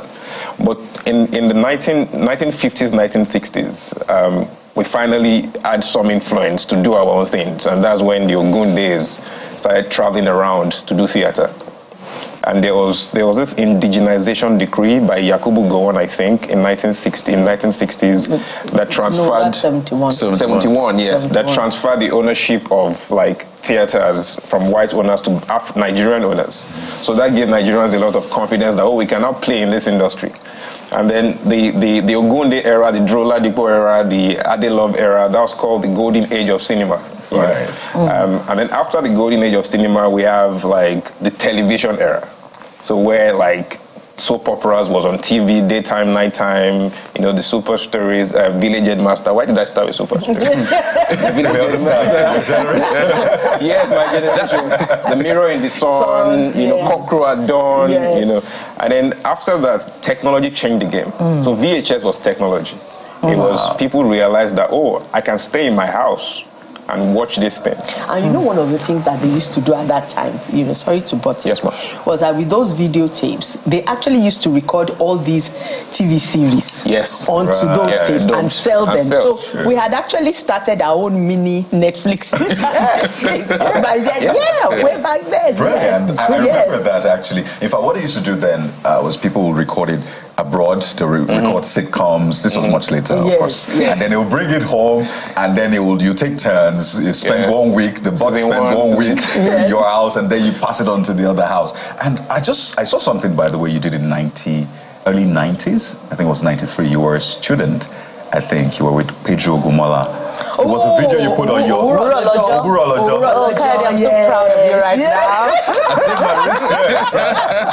You know, and I saw you were young. I think you were in your 30s then, if I'm correct. And I'm like, whoa, look at that. And I just wanted to maybe take us back in time yet again. What movies meant to you and to our society? What was it meant to achieve? Because, I mean, things have really changed these days. People want to go into movies for various reasons. But tell us, so we essentially know where we're coming from, so we don't lose sight of who we are. What was the movie industry meant to achieve, really, at the heart of its core? I think, basically, the movie industry is very much popular culture. It's you know, I'll lift off, I think in explaining that, I'll lift off one of the examples that you gave. Owuro Olojo. Owuro Olojo was a TV series before it became a film on adolescent sexuality and trying to look at various issues. It was funded by Gold Circle Condom at the time. yes, because, you know, in trying to tell people to protect themselves against, you know, sexually transmitted diseases, what were the various issues that young people faced, you know, as adolescents? You have a young girl who goes to, which was the character that I played, a young girl who gets pregnant and she's still in school, and the mother insists that have the baby, leave the baby with me, go back to school, which wasn't the normal thing. Once a girl gets pregnant, that's it. That, you know, so that was one of the messages that was being passed on. The other one was that if you have to have an abortion, go to a proper medical practitioner, because you have a character who has an abortion and that's the end. She can't have any more children. And then you also have another woman who, because she's so in love with her love interest, with her significant other, allows him to walk all over her. And, you know, so she becomes his pimp, supplies him with girls and all that and all. And it doesn't change anything. The guy is just the guy. He's so narcissistic. He's, you know, so basically, I think, and now what used to happen with that was that people used to save they used to record the episodes and save it for their children when they get back from school. That this is what we've been telling you about.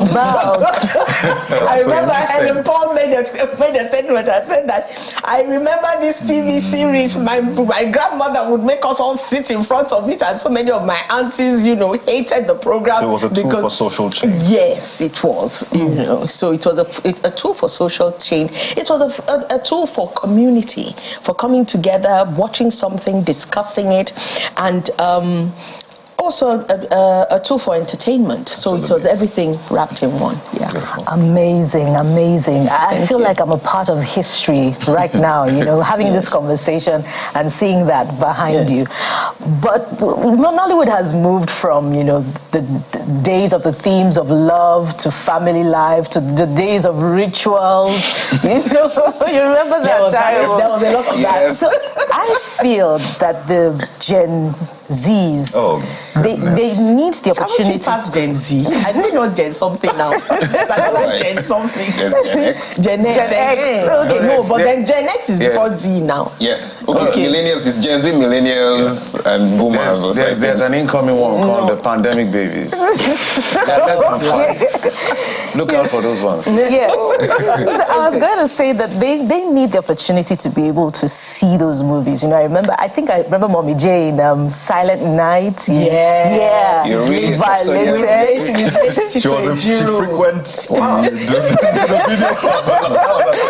So what's the potential, the commercial value from this work that you're doing, Taiwo? Speak to it. I see that you're also converting those VHS tapes into digital. So what's the commercial potential value if we were to give the opportunity of this generation the opportunity to view these movies?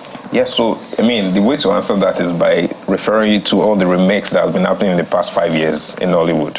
So there's been like a strong trend of remakes of the old films. Living in Bondage was remade, Naked Serpent was remade, and they're spending a lot of money to remake these things. And the work we're trying to do is to take what is already there and digitize it for like new generations to watch. And then we can partner with streamers to have the same thing. So there are people across the world that do high resolution digitization. So we are watching a VHS, it's something that was recorded in VHS in 4K. It's now possible. So it's the same conversation that will happen on these streaming platforms and have, okay, how can you watch Shawaroi in high definition? What will you pay to watch like Agogo Iwo or like the first Living in Bondage in high definition or in 4K? And then there's so many revenue models to monetize that, and we're currently just exploring. It's a lot of work, and every day is a new learning curve for us. So what about the copyright concerns? Because this intellectual property belongs to people who have produced them in the past. How are you ironing that out as well? Great question. So we're talking to families and custodians of these rights. In December, we had our exhibition, and we showed a clip of Out of Bounds, and RMD, who is the owner of the rights, like was giving us the permission to show it. There was violated where Eguboyo gave us the permission, so we wouldn't just like digitize or use your content without having, because this work is everybody's work, really. We're trying to preserve this history, and it's a public project. So what you can support us with, if it's just saying, yes, you can do this. Obviously, there will be some people that will say, I'm not sure yet, and obviously, till they believe in it, we'll constantly advocate for like the preservation of these films. So we write to them, we say this is what we are trying to do. In fact, we have the Ogunde family, for example, they've been very supportive. They've donated some personal effects to us that we're trying to restore because they're in bad condition. So there's the collecting, which is the first step. There's the restoration, which is the second step. There's the preservation, and then there's the exhibition. You know, so when we go through these different steps, carrying the right stakeholders involved, we get to the step where we can finally show it, and nobody's going to come for us. All right. Well, Mami Joke, let me come to you. I said I'm going to call you many names, so as it comes out of my mind, just accept it. The reason why we call persons like you national treasure is because you are a custodian of this industry and history. So you've seen the past, you're witnessing the present. So my question is, when you look at the future, is Nollywood in safe hands? Yes, I believe so. I believe so. Because people are making the kind of strides that people before me never thought was possible. I tend to stand at the cusp of those that went before and then those that have come after. And for those that came before, they always felt that, they couldn't actually carve out a profession in this industry. So there was always a day job. You always had a day job. Then comes my own generation, in which we said, okay, we're going to keep to this. But it was really hard. But now the generation after, that's all they do. They don't have any other work, you know. And what I like is the wanting to push boundaries. People are very excited with what has happened with I think everybody's excited. We are all excited about what has happened with Funke Akindele's Tribe of Judah, you know. And what that has done is to tell you that if for anybody who wasn't sure that this film industry, we just keep pumping money. Is any money going to come out of it? It's here to stay. It went down. There was a time when cinema houses didn't exist. Then the streamers came and you were like, oops, what's going to happen to cinema houses? And the first billion has been made through the limited, they're still limited, cinemas that we have. Nigeria is such a huge country, and Nigeria has so many stories to tell. All our storytellers realize that we have a lot of stories to tell. They are ready to tell those stories, and so they're ready to invest their talent into this industry. You see the younger generation, they are so determined about pushing the boundaries, not only in Nigeria, but also in Africa and globally. So it's in safe hands. Oh, that's good to know. I can hear the sigh every day. And I think that's good for Taiwo. I think that's a vote of confidence for Taiwo and the rest. I want to ask both of you this very important question, because Nollywood operates obviously in the context of our economy, security, and the rest. It's been said a lot, the role of Hollywood during the Depression, how it actually helped people, not just economically, but helped people to even overcome depression in the first place. And we've seen figures showing that there's a rise in depression, anxiety. I mean, just recently, one of the neuropsychiatric hospitals saying that, there's been increased rate of admission in the hospital. So let me just ask, how tough or easy is it operating in this context? I'm talking today now, we're discussing dollar to Naira, 1,520. We're talking security and all. So I know that you people portray a rich man, a rich woman lifestyle, in the movies, that is. So people always think, okay, maybe you're detached, you're not feeling, what we're feeling. But how is it operating in the Nigeria of today? Hard, as it's hard for everybody else. Raising the finance to put up any project is incredibly tough. But it also is an opportunity for people to look at new ways of raising that finance. Collaboration definitely is the way forward. If you think about what happened with Gangs of Lagos, they broke the barrier in there were probably about almost 21 producers for that film. Yes. Wow. So that's the kind of thing that will, that's what the future entails. When we were in the car, we were discussing this actually, that what's happening now is, they say there's nothing new under the sun. Sure. And I think it's just a way of calming people down. Years ago, I still haven't gotten the name of the singer that said, Obirin kigbe, okorin kigbe, elkawo kosowo lode. Now, this was in the early 40s, early 50s. I can't remember. Victor Laya. Victor Laya. Victor Laya. Wow. Oh, that's my yes, Victor Lang. Now that was a song in the early 60s. All right, Obiri, and it was saying that women are crying, men are crying. There's no money out there in the early 60s. And yet, if you look at the history from there till now, people were building houses, people were buying cars. You know, something that my husband always used to say at that time when, you know, we felt there was inflation in the early 80s. Yes. And he said, whether we like, the children are going to buy their own car, they are going to build their own house, you know. And I carry that along with me.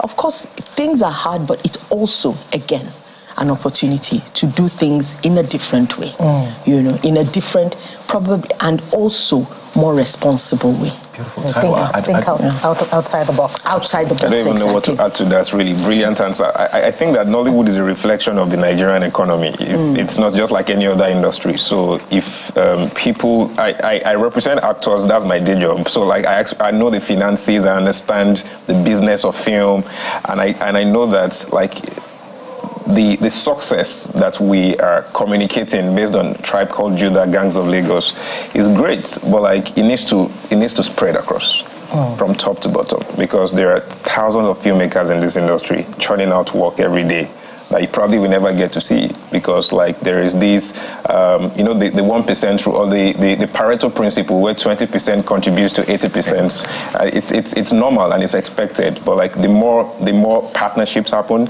the more non-entertainment industries look into entertainment and say, okay, you have the money, we have the creativity, and we have the content. Bring your money. Let's help you, because there's really no brand or organization right now that is not a media company essentially. Because everybody tells stories, and one of the best ways to tell stories is through film.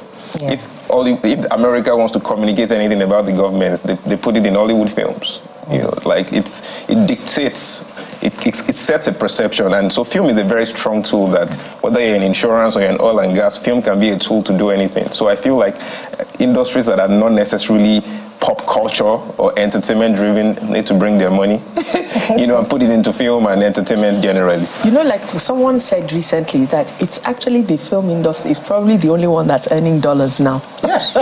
There you go. There you go. So you're a forex earner. All eyes on you. The streamers are companies, yes.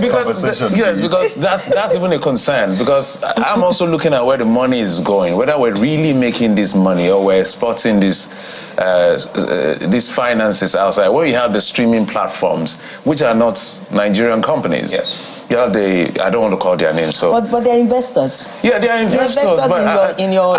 And we say we want more investors, so don't discourage them. No. What they're saying is that they should up the ante. Exactly. For Nigeria, and also, I'm sure you've had interaction with people in government. What else is the industry doing to make sure that investors, maybe the stock market and even the government, begin to see this as an asset? That if he comes, you come as a veteran, or younger persons come and say, I have this. I can imagine Funke Akindele going to someone and say, this film, A Tribe Called Judah, I want to shoot it, it's going to cost me 100 million naira, 200 million, but from my projection, this film will make about 800 million naira, you know, maybe not 1 billion as expected. And I'll listen and say, okay. Because if you talk to investment bankers, they're looking at first how it will feel. Is the because risk? That's how, yeah, they look at risk. They push the risk people in front of they put the risk people before. Those ones are trained to look at how it will feel before they now. So you now have to call. So you have the burden of proof. Arguments. Yeah. So is the industry doing that? Because we need, as he said, he made a very strong point. The reason why sometimes we see an American will behave in a certain way is because the movie projected it. Yes. One American will go to a village in China and kill the entire local government. It's a perception issue. Yes. So, Mami Joke, help us out.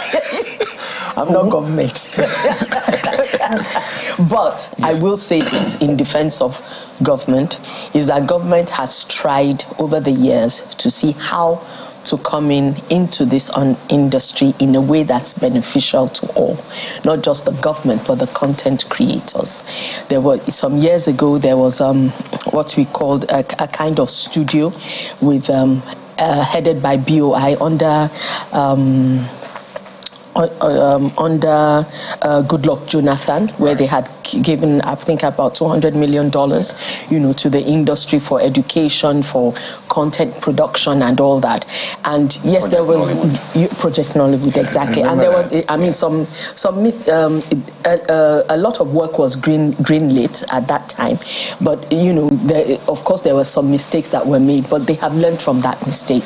And you now find that with this current administration, the creative economy headed by the current minister and the vice president, right. They have put aside quite a lot of funds looking for ways to unlock that creative economy in such a way that it will be beneficial across board, not just for those in popular culture, but for those in what you would call conservative and conserving culture, which is where the deep-rooted cultural areas that we have, which are important for the development of the nation. Because that's where we get all the content from. Yeah. Exactly. What would this conversation be without actually going to the video club? So I'll ask Taiwo to join me at the video club. Yes. And then we can be bantering from the video club. So can we all be accommodated at the video club? One by one. Edison invented that you have to peep one by one. Kinetoscope. So this is like a kinetoscope. Yes. Okay. Set it up, Taiwo, please. Okay. So you walk us through the installation, and then of course, what do we have here? This is our video club, and you're in charge of video club. Right. Welcome to my show. Where's the location? No, it's number 23, Edidi Lane, Idumota, Lagos. Or Ebikwejo Lane. Or if you want to go to the east, Pound Road, Abba, or Iweka Road. I love that. So in the 1980s to early 2000s, like this was a very popular way to consume films. Absolutely. You have to go to these clubs or shops to see what's available in the markets. Nollywood was churning out content very frequently, almost like bi-monthly. Like there was something new. So you will always go out and say, oh, do you have this one? Does it have your favorite actor? And then you pay for it, and then you go and watch, you must return. If you don't return, there's a fine that comes with it. So like there are some popular titles, that kind of, if you remember Chivalry, obviously. Absolutely. I think that's a major classic. Yeah. And you can see, there's this one. Is this KKK? Yes, KKK was Kodun.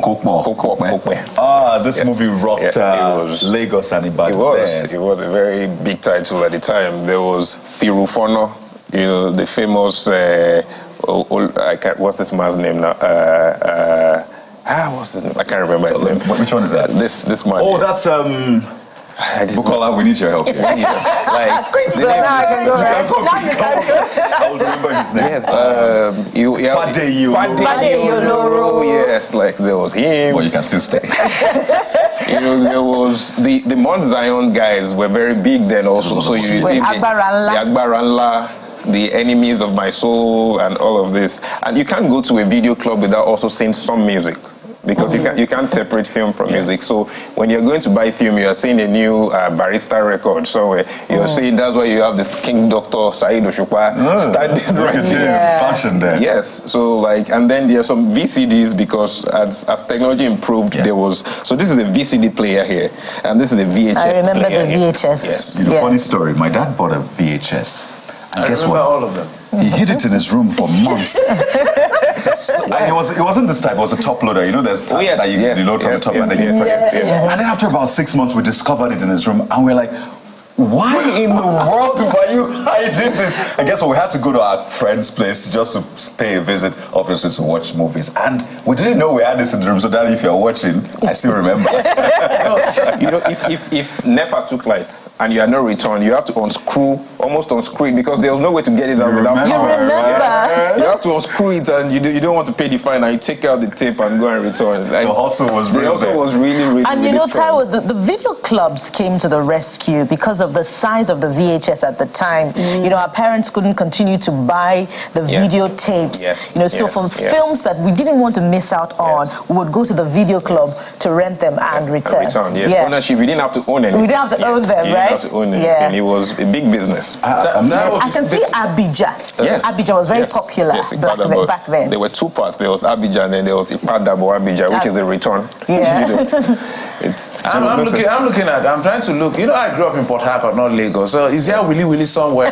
So we don't, again, if you have that, you can donate it, we'll take it. There's some English somewhere. There's love and politics. Yes, there's love and politics. So there's Women's Court, if you remember. This was a very big, I think, were you not in it? Yes, I remember that. I won Best Actor. You did? For that, Beautiful. Do you have Owo Blow anywhere there? Yes, I don't think it's here. Mommy J, were you in Owo Blow? No, that was Claron Chukura. Okay. Yes.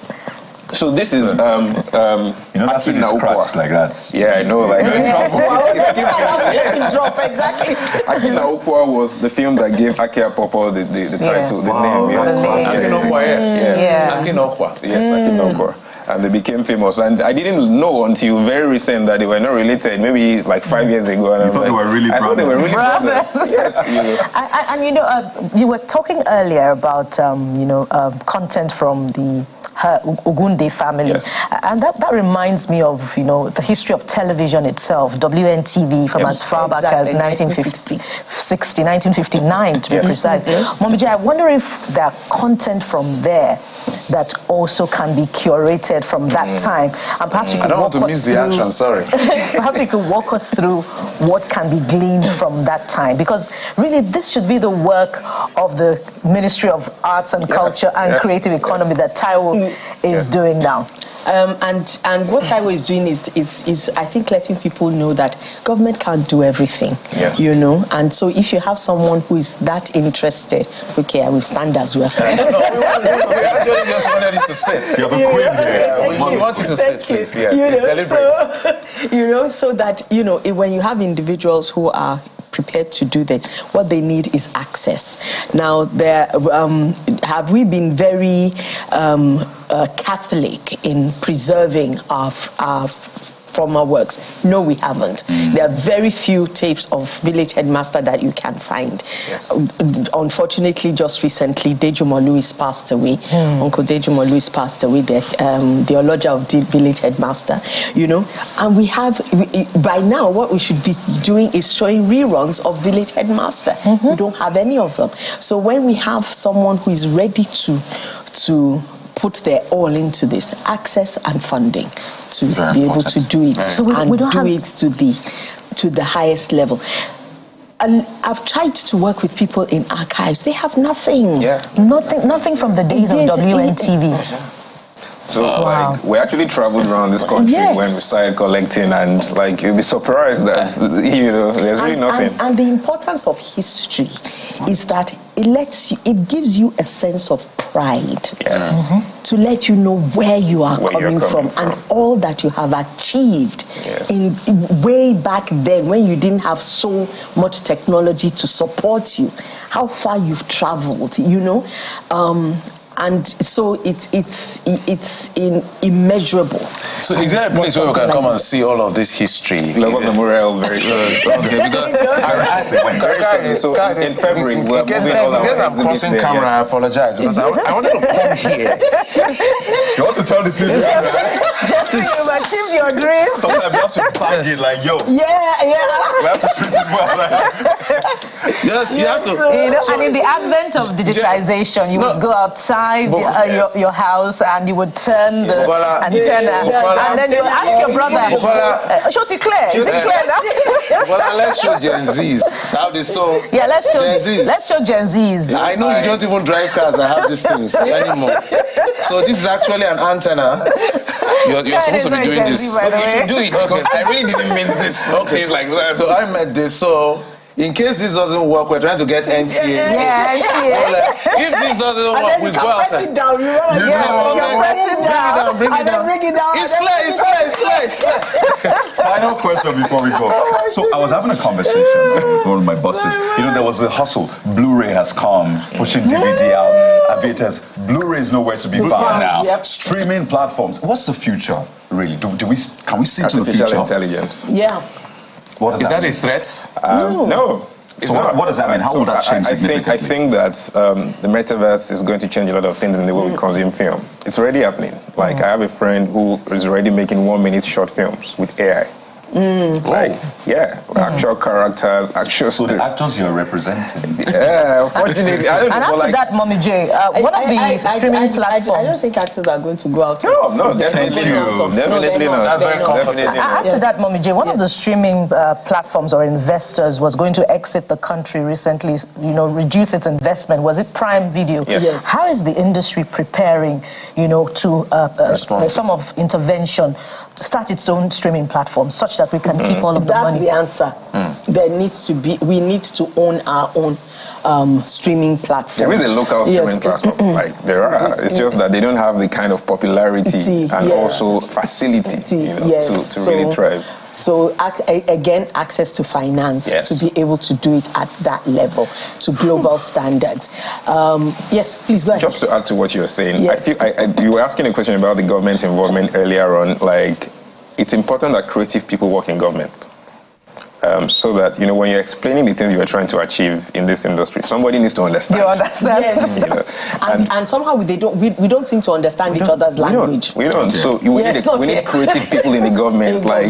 I'm very happy with the current Ministry of Arts, Culture and Creative Economy. We met with them, and they are visited Glover Memorial as well. Yes. There are creative people in that ministry, and they understand what we're talking about. Yeah, we have Nuhu, we have Obiasika. Yes. We have to run. This is what happens when you go to the video club. Where are you? Bring this movie. Oh, we have to go. We've had such a great time on the show this morning.